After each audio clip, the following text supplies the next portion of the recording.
기력의 이제 정의를 보면요. 어떤 일을 감당해내는데 정신적인, 육체적인 힘이 되겠습니다. 그럼 기력이 좋으면 그 일을 쉽게 이겨낼 수 있겠죠. 그럼 기력이 떨어지면 어떻게 될까요? 기력이 떨어지면 정신적, 육체적으로 에너지가 고갈된 상태가 됩니다. 이제 날씨가 더워지면서 야외 활동도 많이 하니까 땀이 많이 나잖아요.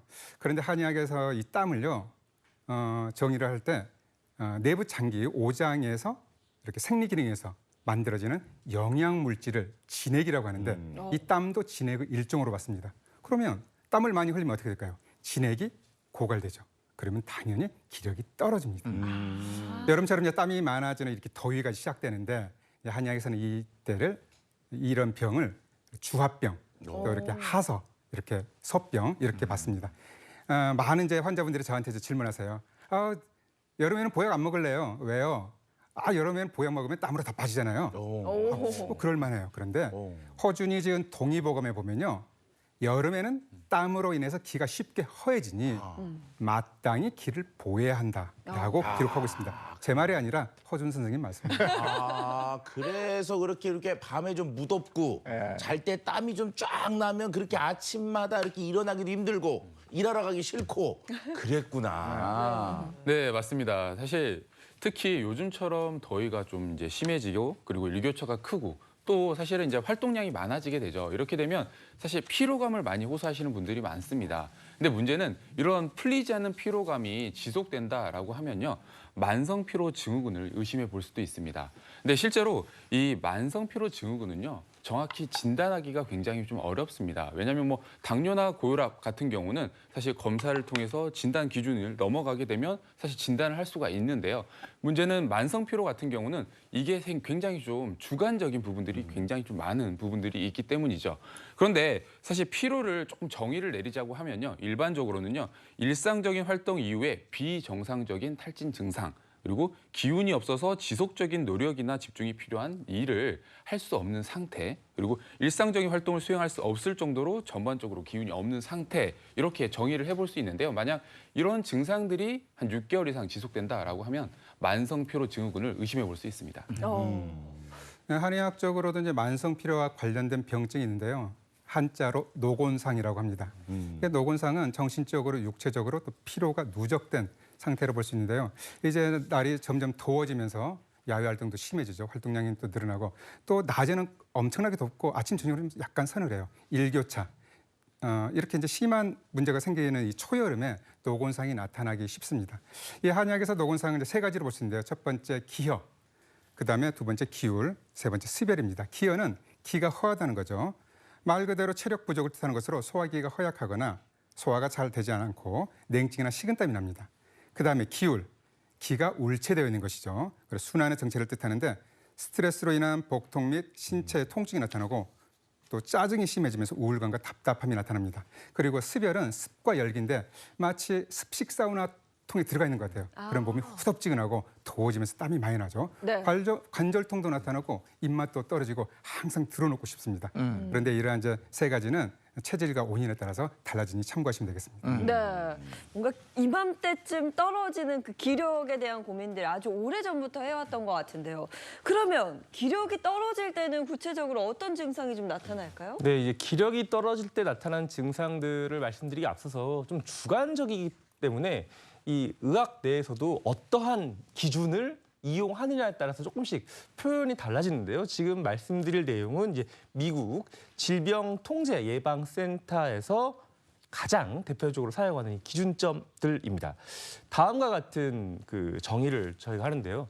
우선 뭔가 기저질환, 그러니까 아프다든지 병과 지금 싸운다 이런 상태가 일단 아니어야 됩니다. 다른 설명할 수 없는 피로감이 일상생활에 지속을 6개월 이상 줄 때 의심을 한번 해봐야 된다. 그래서 휴식으로 증상이 호전되지 않고 이 만성적인 피로 때문에 이 직업 혹은 학업 그리고 사회나 개인 활동에 어느 정도 영향을 좀 줘서 실질적으로 내가 조금 움직임에 제한을 받는 상태, 이게 이제 가장 대표로 쓰이는 이 진단 기준 중에 하나입니다. 네.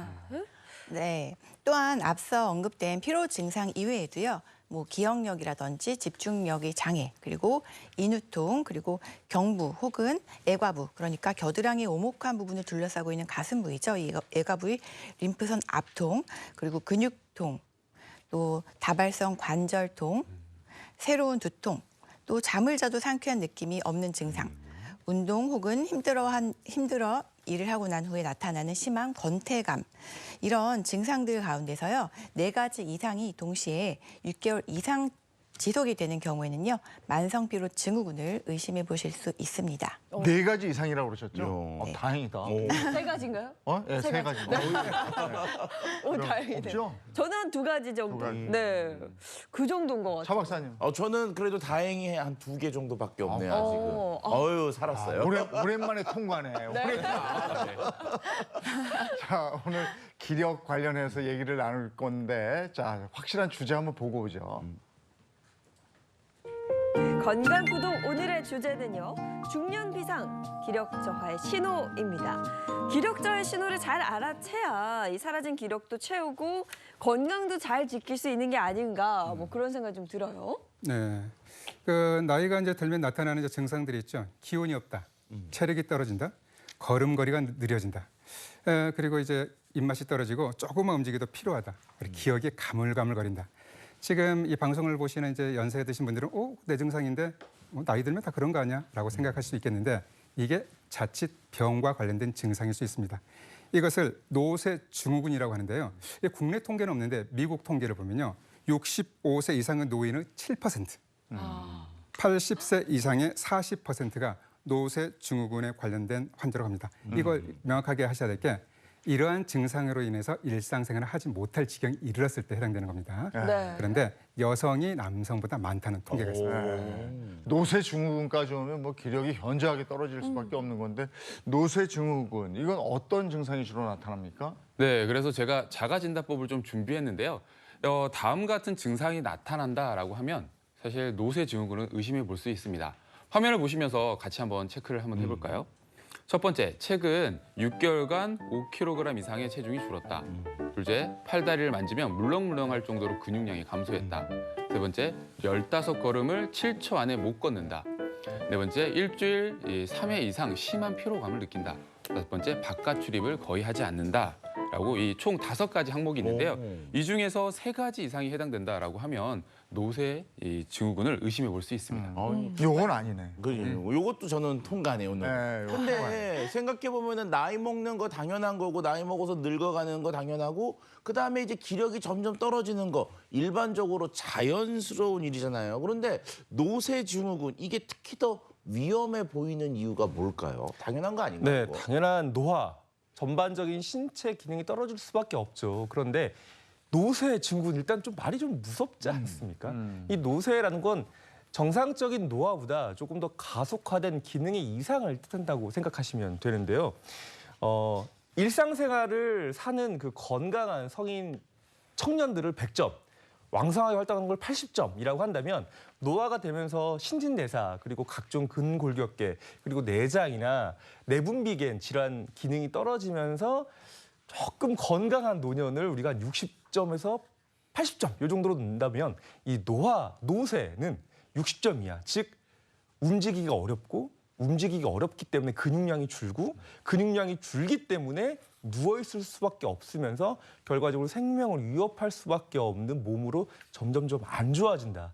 이래서 노쇠 증후군을 주의해야 되고 신경 써야 된다. 이런 메시지입니다. 네. 자, 그럼 지금부터는 구독 영상을 통해서 사라진 기력 되찾는 법 좀 알아보도록 하겠습니다. 첫 번째 구독 영상 업로드해 주세요.